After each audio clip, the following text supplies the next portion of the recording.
for entertainment purposes only. And if you want true legal advice, contact your own lawyer. Where Curtis Flowers has been tried 6 times for the same murder in Mississippi. And in the previous 5 times, before the 6th case was decided by the Supreme Court, every time he was convicted, there were a couple of times where the jury was hung and they didn't reach a verdict one way or another. That leads to a mistrial, and the prosecution can opt to retry the case.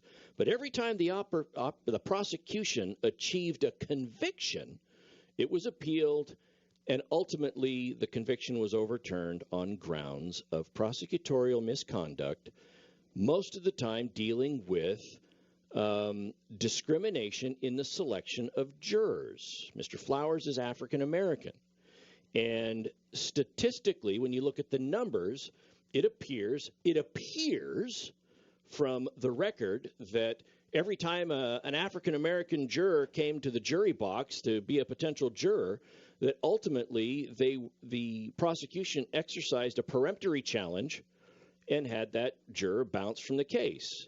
And even though the prosecution gave neutral reasons for why they dismissed that juror, it was felt by previous courts of appeal and Supreme Courts that the primary motivating factor was race. So that's what happened here. And in this case, they said the decision being written by Justice Kavanaugh found that they believed that these were race-based peremptory challenges and kicked it back to the trial court for yet another trial, possibly the prosecutor hasn't decided. Now, at this point, first, I want to talk about the difference between peremptory challenges and challenges for cause. So everybody who's sat on a jury knows you get up there, the attorneys get to ask questions, and at some point in time, after all the questioning is done, the judge looks at the attorneys, and the first thing they say is, do you have any challenges for cause? What are challenges for cause? What do you think those are? Will, challenges for cause. That's where somebody comes out and says, I really can't leave something behind. I can't come at this as an impartial member of the community. Yeah, there's something that's holding me up. I really am going to be too biased, which is actually kind of a bold thing to say in a room full of people. There's other jurors there, the judge is there, the bailiff is there.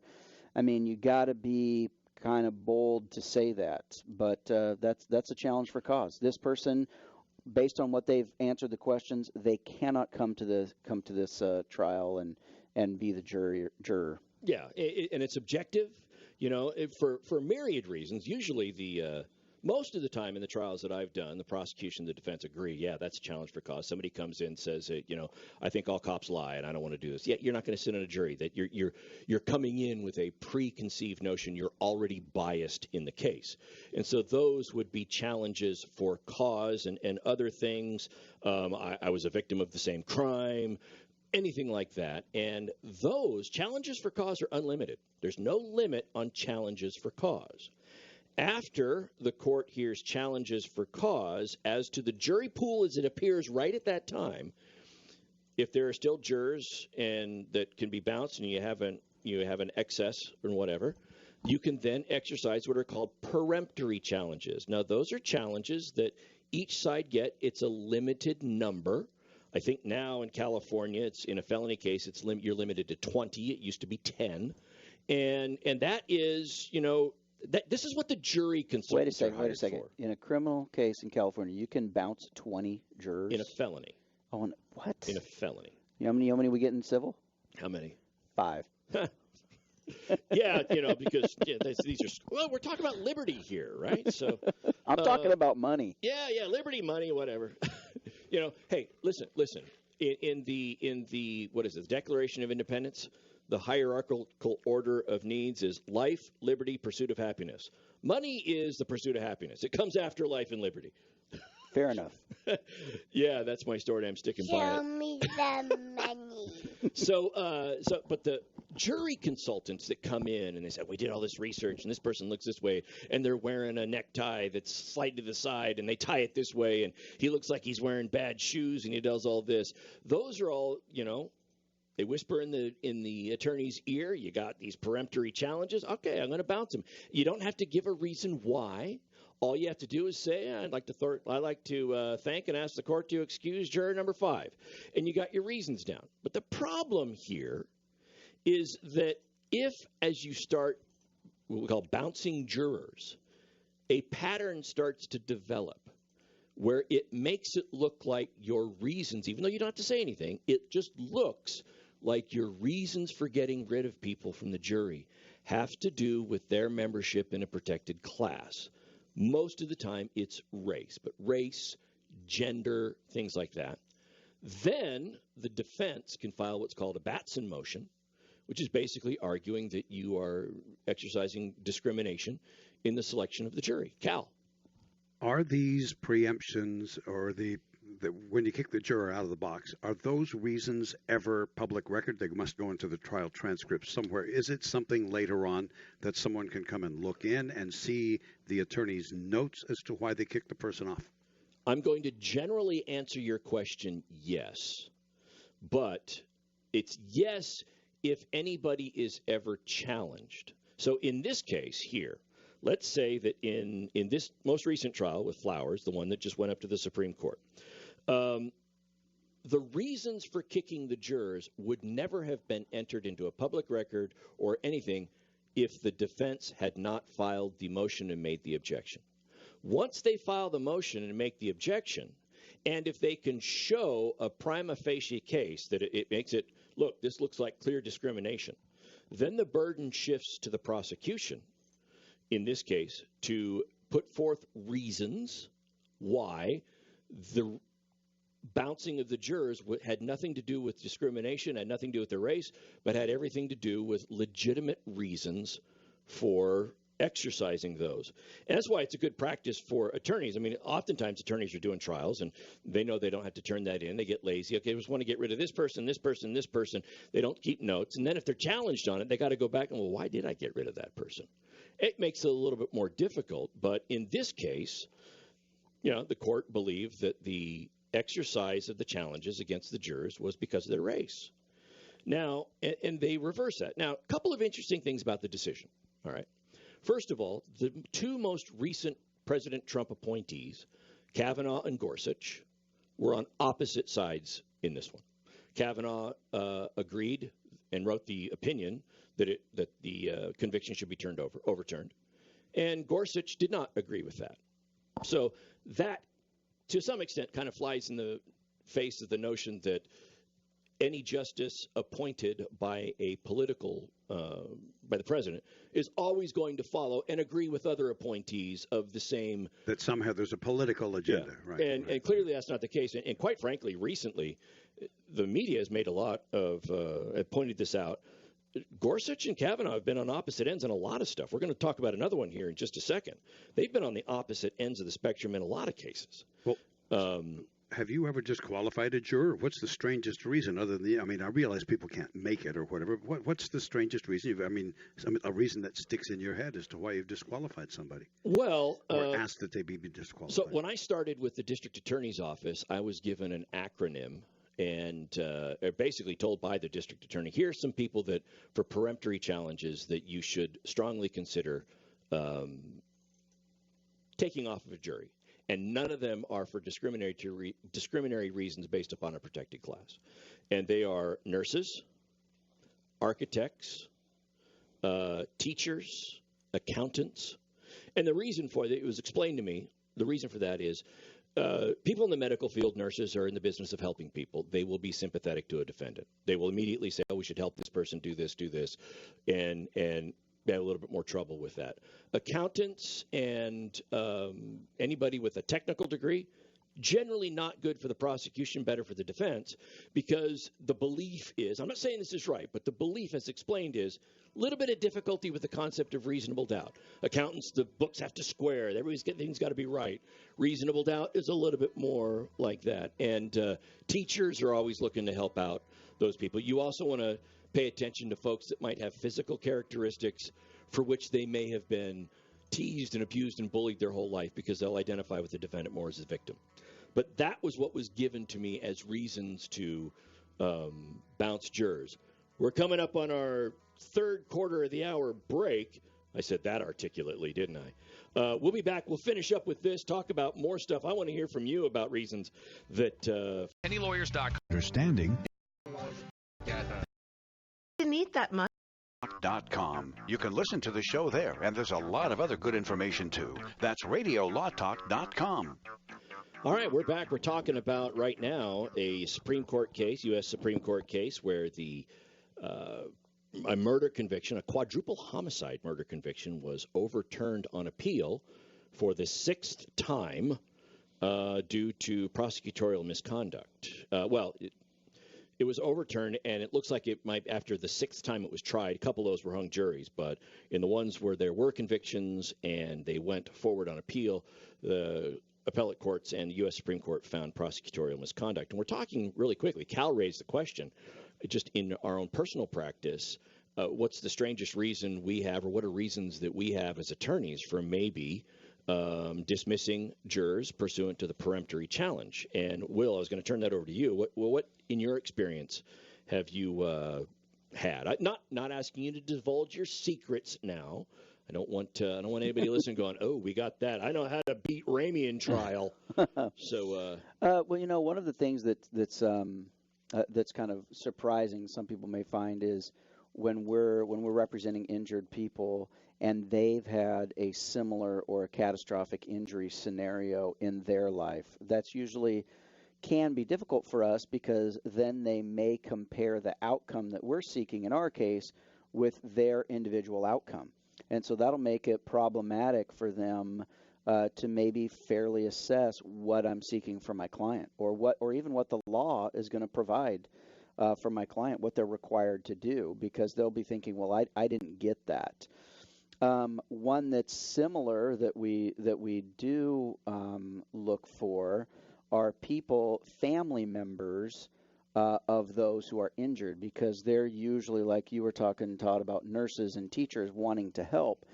They're usually thinking, okay, I know I've seen and witnessed this type of pain and suffering, somebody in my family, somebody that's close to me, and I believe that they should be compensated, so they can get on board with what the law says about people being compensated. One of the duties that the court will advise a jury is that you are only to consider evidence. In essence, it's a really long list, but the only evidence you can consider when rendering a verdict in this case is evidence that comes from somebody sitting in that chair testifying, or documentary or evidence, exhibits, or anything that the court has admitted and has been given an exhibit number, and that's it. You can't rely on outside stuff in rendering your verdict. And the danger here is that when Johnny is sitting on the jury and he's looking at all of this evidence here, and then starts to remember how much his mom suffered when she was, knocked over by a dog, and all of that, and he starts to, that really was bad. Well, that is not something that was presented. That is not something that anybody else had, but you're relying on your own experiences here, and it's outside the scope of the evidence that was presented. Cal. So the ideal juror is who? Is what? Obviously, you've got to have somebody who can think. You've got to have somebody whom you can convince. But when you're looking for a juror, what are you looking for? I look for somebody that I feel can tell me, well, first of all, I guess I approach it from this standpoint. Everybody is the ideal juror unless they give me a reason to doubt that, okay? So that's kind of the way I approached it when I was a prosecutor, and kind of from the defense standpoint as well. I'll give them a clean slate. I don't want to go in with any preconceived notions, because you could be wrong about people. Somebody could be a great juror for you, right? And if you